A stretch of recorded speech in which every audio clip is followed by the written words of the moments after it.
Today we have organizations like the SBA making it easier for you to get into business. But 50 years ago, what do you think the odds would be that you could start your own small business and make it succeed? The odds were against a black man succeeding in the business world, but John Johnson has never been one to look at the downside. He used $500, perseverance, faith, and family devotion to build an empire worth nearly $200 million. His name is now a legend in the world of publishing, fashion, beauty products, and broadcasting.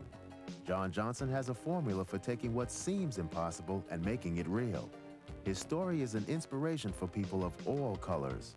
Well, I guess it just proves in a continuing way that there is opportunity there, that given the knowledge, the devotion, and the sacrifice, that success can come. So it ought to tell us that more young blacks ought to take a chance. I think really that in the past, when young blacks have gone to college, we have assumed that we did not get respect and prestige unless we went into the professions. I think now more and more that is changing. We're recognizing that money and success gives you prestige and recognition, even though it may come from selling hamburgers, it may come from selling barbecue, it may come from opening a grocery store or running a cleaning plant or any other thing. And I think as we move ahead and as those areas, the business area, gets more recognition and more credibility, then I think more young people will go into it. Unfortunately, in the white corporate world as we know it today, there is a ceiling on how far blacks can go.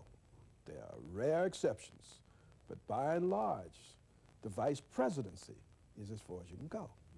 Now, there are some of us who are not just temperamentally suited to be only vice presidents.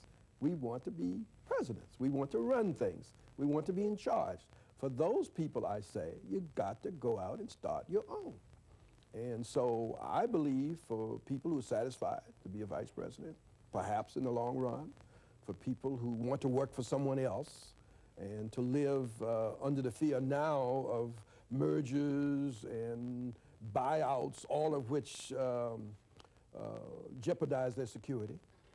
If they want to live that way, fine. But if they really want to have a degree of security, a degree of fulfillment, if they want to make a contribution to the race as a whole, then I think they need to go out and start their own.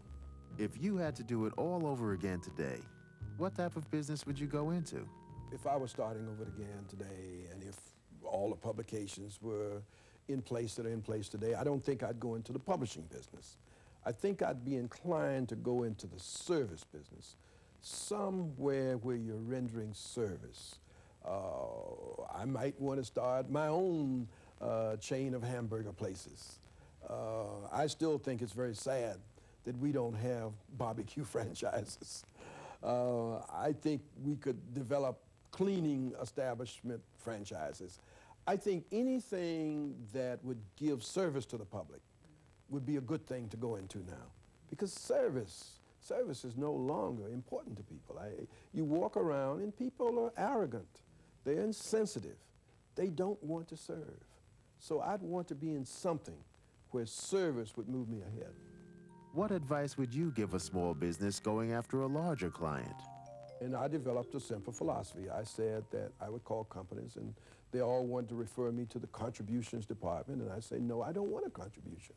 I want to give you something in return for your giving me something. I would always say that if the president of the smallest country in the world came to America, our president, as a matter of public policy and protocol, would see that president. And I said to the people, I am the president of a very small company, but I am the president.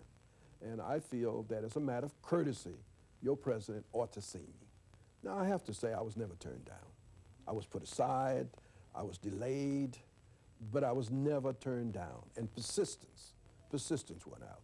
I think what you need more than anything else in going into business is persistence, a refusal to give up, a motivation to continue when everything looks like you ought to quit. And I think that's what entrepreneurs have to have. How important is access to information to the small business person? There's a great need for information. There are all kinds of people out there who are writing me letters and calling up with good ideas and wanting to know how to go into business.